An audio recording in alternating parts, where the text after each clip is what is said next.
Hi, my name is Lee Kim, and I am a Dodgy practitioner.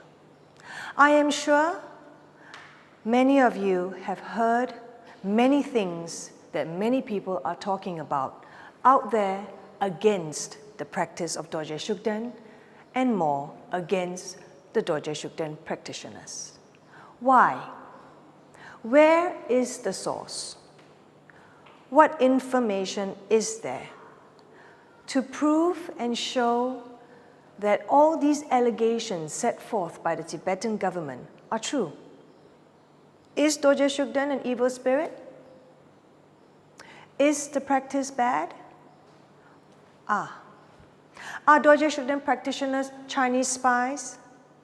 As ridiculous as all this sounds, it is still out there, and many people are still talking about that.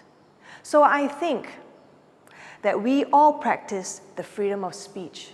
Now we should practice the freedom of acquiring accurate, logical, reasonable information. So it's time to hear what other people have to say, what Dodgy practitioners have to say. So stay with me and join me to hear and learn and acquire accurate information about what you should think about Dodgy and his practitioners. If you don't mind, I'd like to take a little bit of your time. All right. To ask you an important question. Okay. The people quote His Holiness the Dalai Lama as evidence that the Dodgy practice is wrong. Would you like to share your thoughts on this? Okay. When people quote Dalai Lama saying this, they are referring him as the secular leader of Tibet. Some even call him the king of Tibet. When he is regarded as the secular leader of Tibet, he is considered even higher than his guru Trijang Rinpoche by rank. And whatever advice he gave people, it has a lot of effect because he's the authority. However, we all know that the leader of the country around the world, they do and they can make error in judgment. Let's take an example, the US President Donald Trump. Many people criticize him in making the error in judgment in his immigration and trade policies, which has caused negative effects on many people.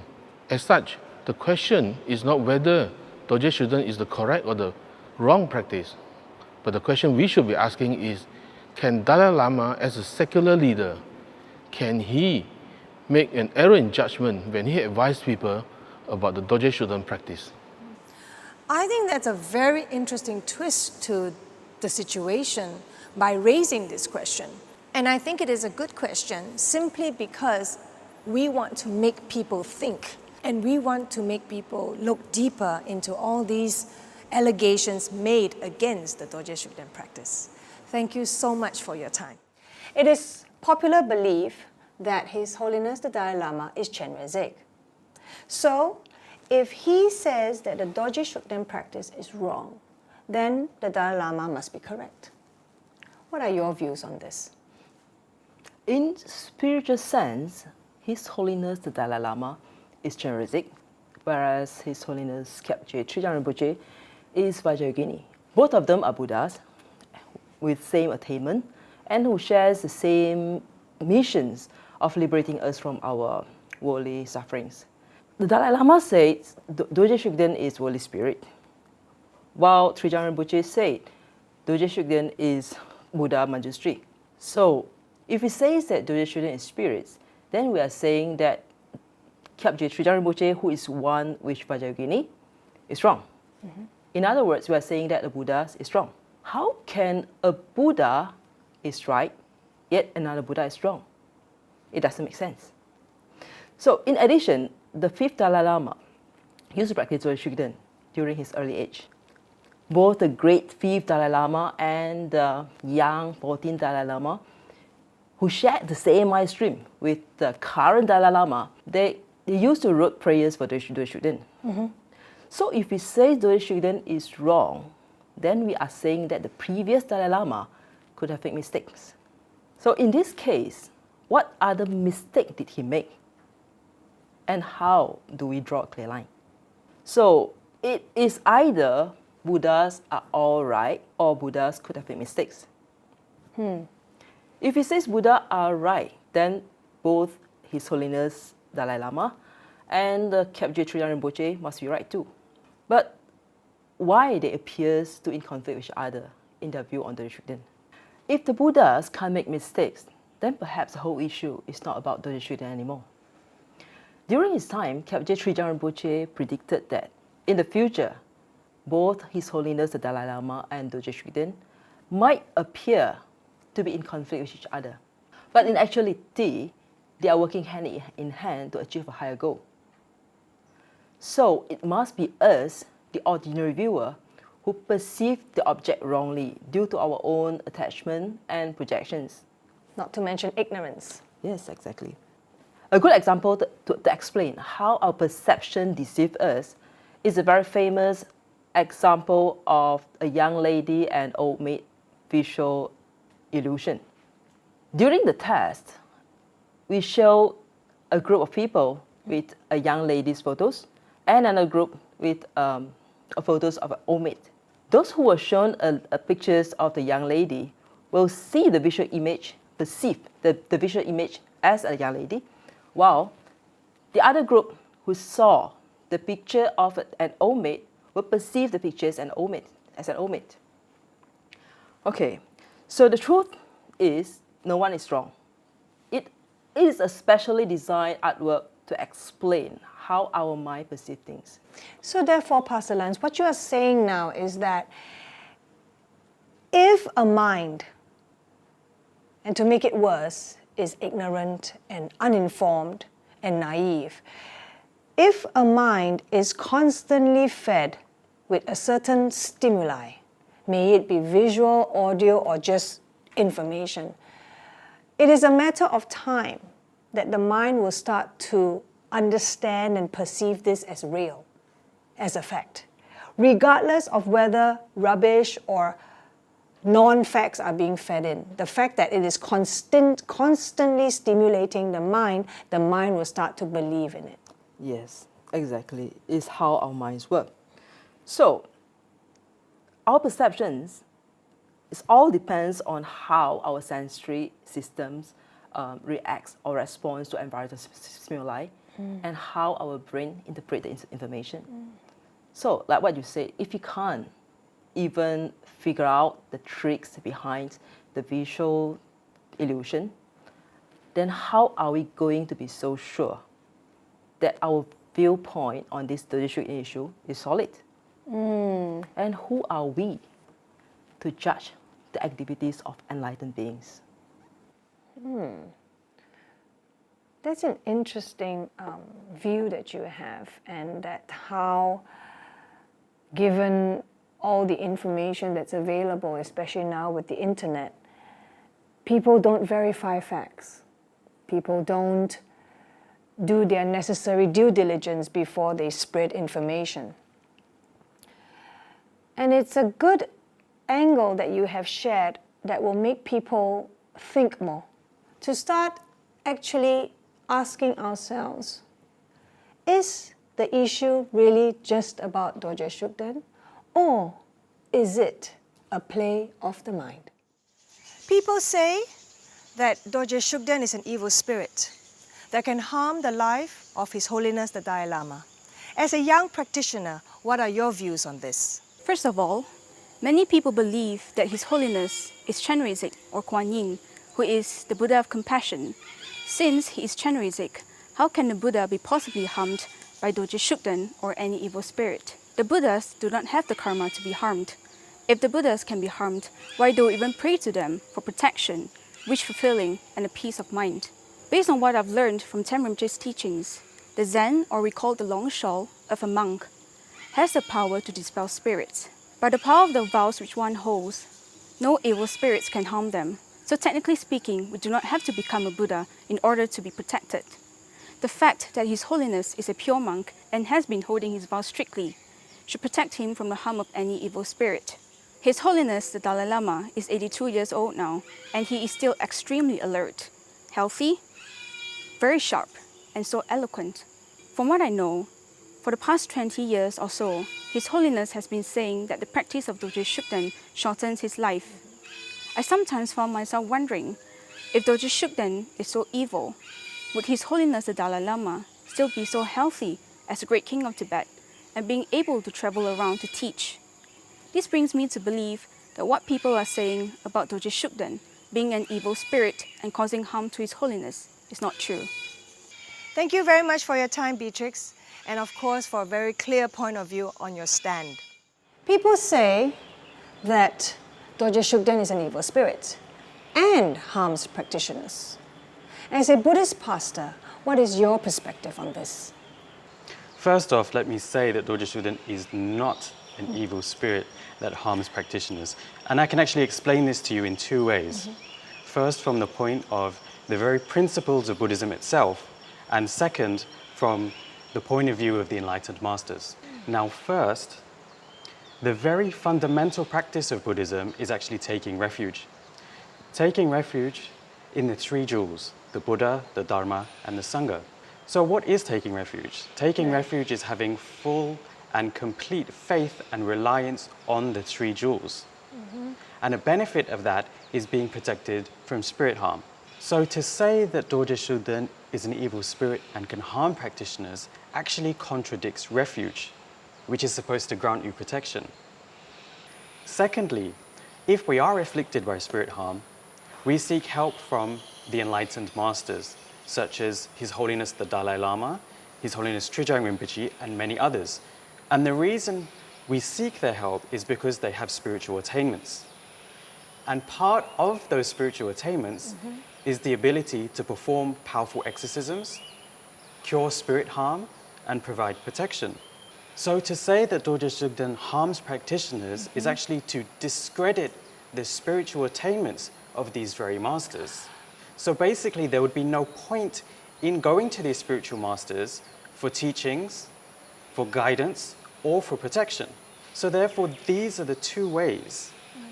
If we say that Dodgy Shugden harms practitioners, we actually contradict the fundamental principle of Buddhism itself, and at the same time, discredit the spiritual attainments of the masters that we seek out. Thank you, Pastor Nirao, for your explanation. So basically what you have said from your explanation is that all these allegations against Dodgy Shugden practice and statements that say that he is an evil spirit and harms practitioners is basically nonsense. Correct. I like that very much, and I think it should clarify a lot for many people out there who are confused. People say that Dodgy Shugden is a harmful demonic spirit. What are your thoughts? This is not true and very illogical because Tibetan Buddhism is known to be the most powerful to subjugate evil spirits and demons. For example, Guru Rinpoche Padmasambhava has subjugated a harmful evil spirit named Nechong and made him a protector that protects the Buddha Dharma.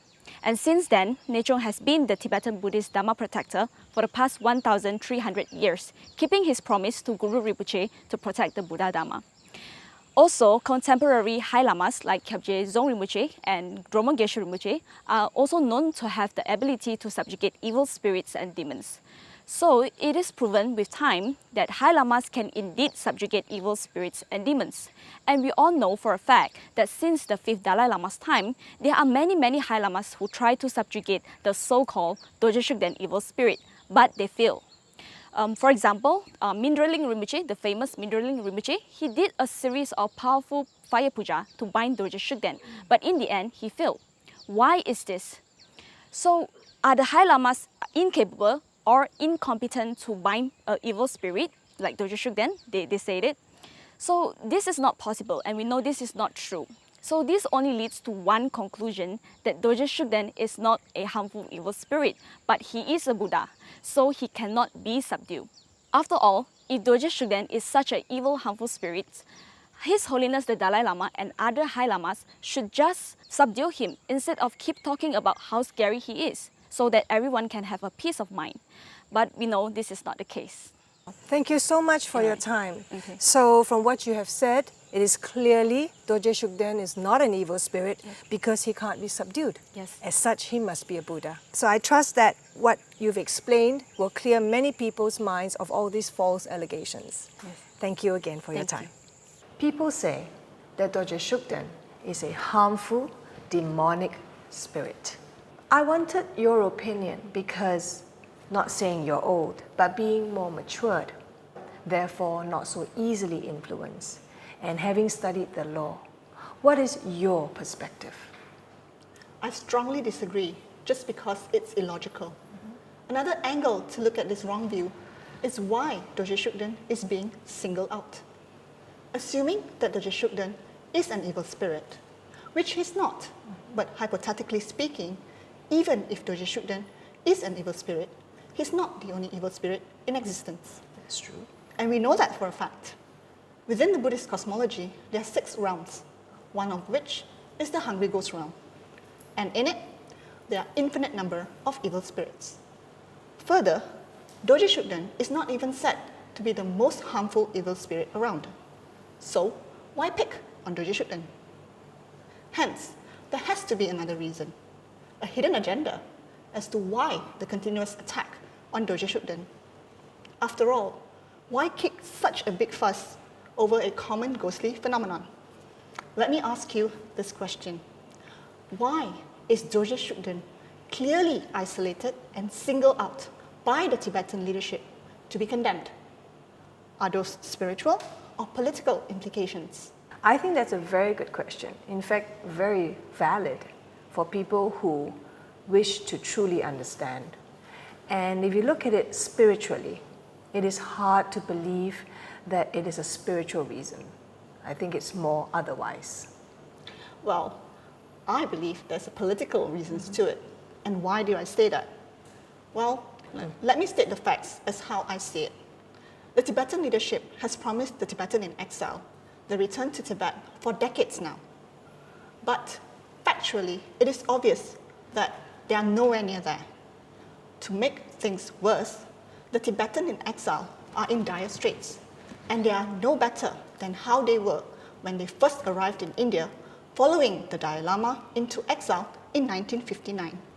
So, the Tibetan leadership would have to explain themselves, and they conveniently used Dodgy Shugden as a scapegoat to cover up their failures to date. Why else would a so-called democratic leadership spend so much time and resources to unconstitutionally persecute a religious practice and criminalize its practitioner? Especially since every unsubstantiated allegations by the Tibetan leadership against Dodgy Shugden have been logically debunked. You have raised some very strong points and very valid in today's time for people who are tired of what others are saying about Dodgy Shugden and his practitioners. Asking whether there is another agenda is very valid. And to state the situation as it is today, where things aren't great, most of all, promises have not been fulfilled.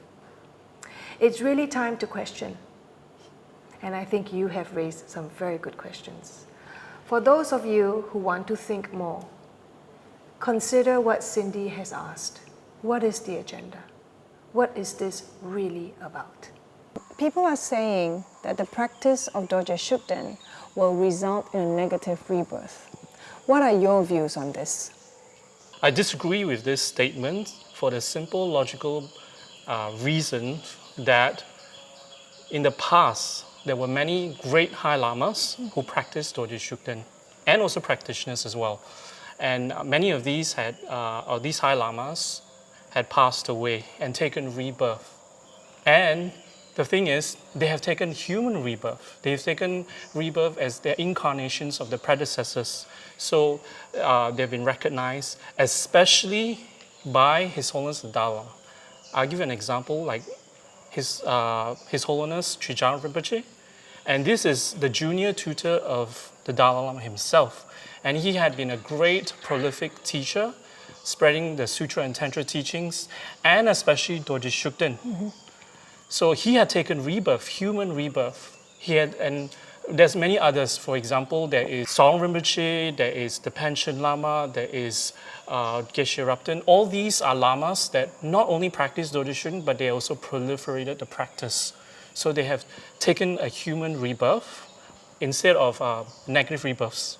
So what you're explaining here is that when for example, High Lamas reincarnate to a human form and then further recognized as the reincarnation of their predecessor, that's considered a positive rebirth. That's right. And then negative rebirth would be, for example, There is what we call the three lower realms, which is animal, hungry ghosts, and hell beings. Right. So that is a negative rebirth. So, but they have taken human rebirth, so it totally defies the statement. And the interesting part about this is that these High Lamas were recognized by His Holiness the Dalai Lama himself, the one who originated this statement that Dodgy shouldn't practice leads one to a negative rebirth. So basically, based on this, what I've just said regarding all these High Lamas, Dodgy shouldn't High Lamas who have taken rebirth, their very presence as incarnations of their predecessors is a living proof that defies the statement that Dodgy shouldn't leads to a negative rebirth. So it's safe to have that conclusion that it's not true. so based on what you have explained from your view, this statement that says that Dodgy Shugden, the practice of Dodgy Shugden will lead to a negative rebirth is highly inaccurate.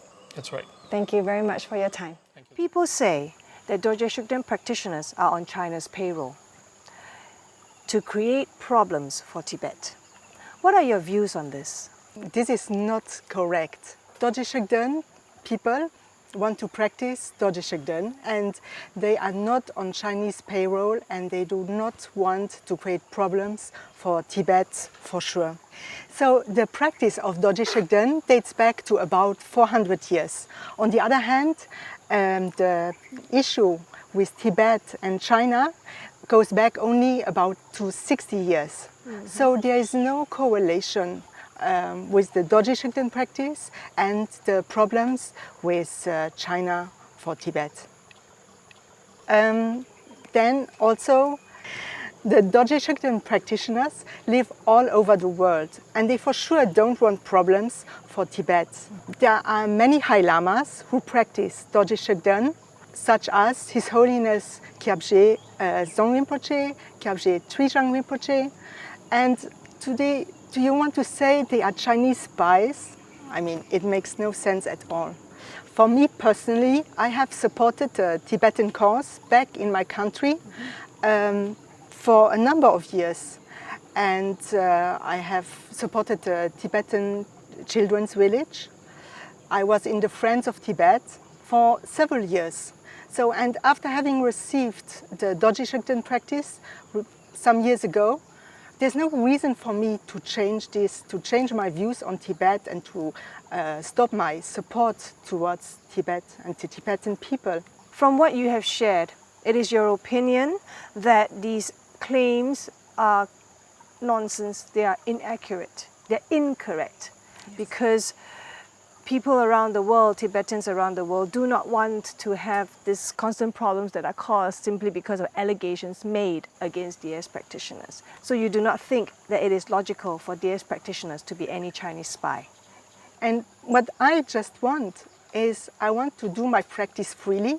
I don't want to be called names on social media. I believe Chinese dog is very commonly used. Even, obviously you're not Chinese. Yes, obviously. Yet they can still use that on you. Yes, they That's do. how, I guess that is how illogical their thinking process is. People who are making accusations against Dodgy Shugden practitioners. Yes.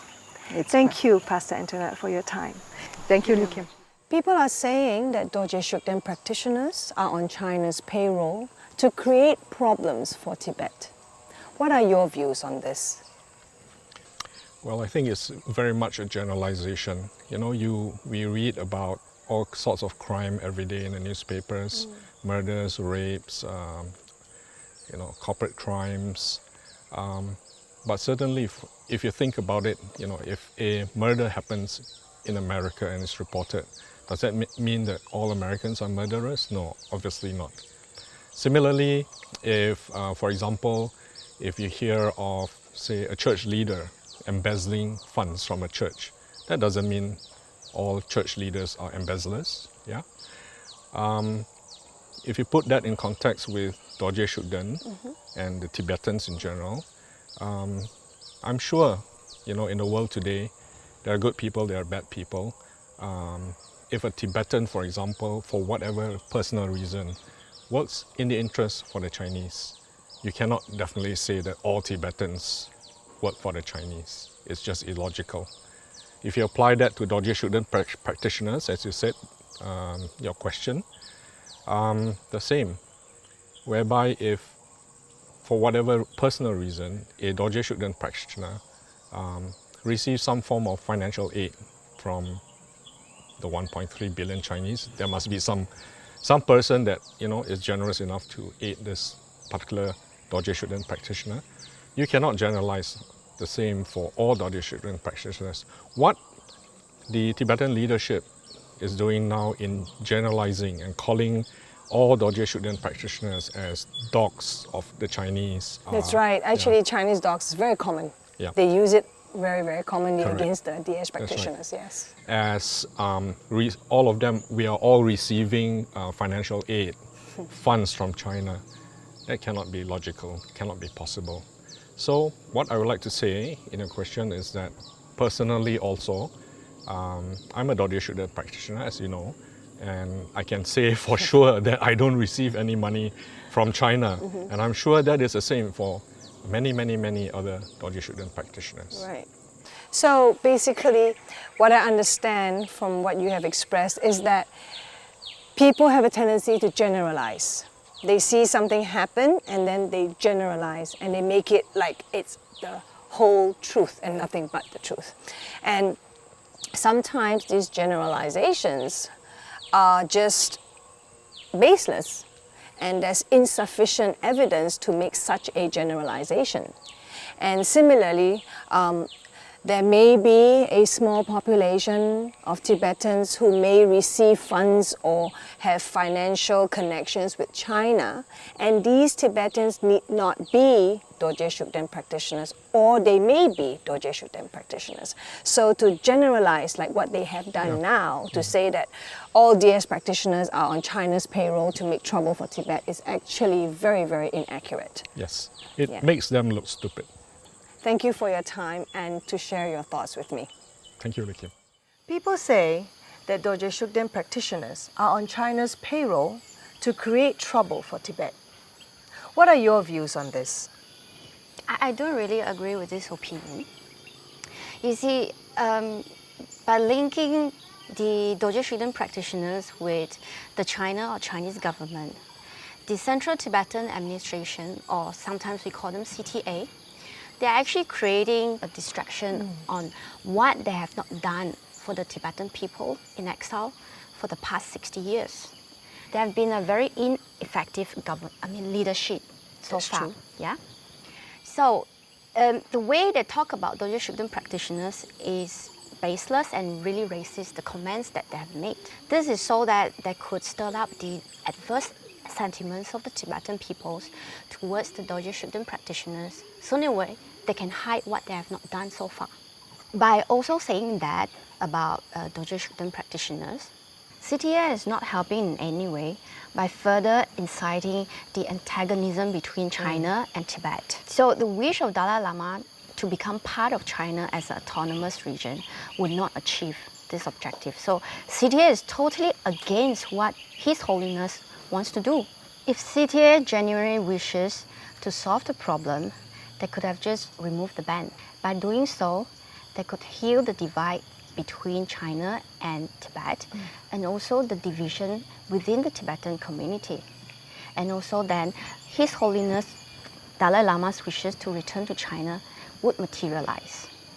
Okay, so you are of the view that all this talk about Dorje Shugden practitioners being on China's payroll to create trouble for Tibet is basically a smokescreen, a cover-up to distract people from realizing how inefficient the CTA government has been. Yes. I can see that. And also you feel that if there's so much complaints about this kind of allegations about DS practitioners being on China's payroll, what you think is just lift the ban. Yeah, And the as simple as CTA that. actually has the authority to just lift the ban. Correct. So there'll be no more problems to talk about. Yes, that's correct. So they created the problem so that they can talk about the problem and then cover up the real problem, which is their inefficiency. Yeah. Okay. No one community stay as refugee for 60 years. Correct. Now that you have heard what many people say out there, which is obviously nonsense, saying that Dorje Shugden practice is wrong, claiming that Dorje Shugden practitioners are paid by the Chinese to make trouble for the Tibetans, all that baseless accusations is only to prove how much discrimination there is against Dorje Shugden practitioners. Ladies and gentlemen, the Tibetan government wants you to believe all these allegations. They have not made the effort to give you logic, reason, evidence even, to prove what they are claiming. Therefore, let me ask you, if these questions is out there, is in your head, where are you going to find your answers? Are you going to the source where all these allegations started? It's not the right way. You should go and explore, and I hope that these videos that I have shared with you, with what other people have to say, will shed light, logic, reason, and most of all, compassion in your thoughts towards the practice of Dorje Shugden and, of course, Dorje Shugden practitioners. This is the time to be united and harmonious, not to have further division. The Tibetan people do not need any more problems, and the Tibetan government needs to recognize that. And so for all of us out there who may or may not be directly involved with the plight, the suffering of Tibetans, it is only important to be humane and understand it correctly. There is nothing wrong with the practice of Dorje Shugden. And most of all, Dorje Shugden practitioners are not criminals. They are not Chinese spies. They are only people wanting to be free to practice what they believe. On that note, I thank you for listening. Most of all, I plead that you think logically and with reason, and most of all, with compassion.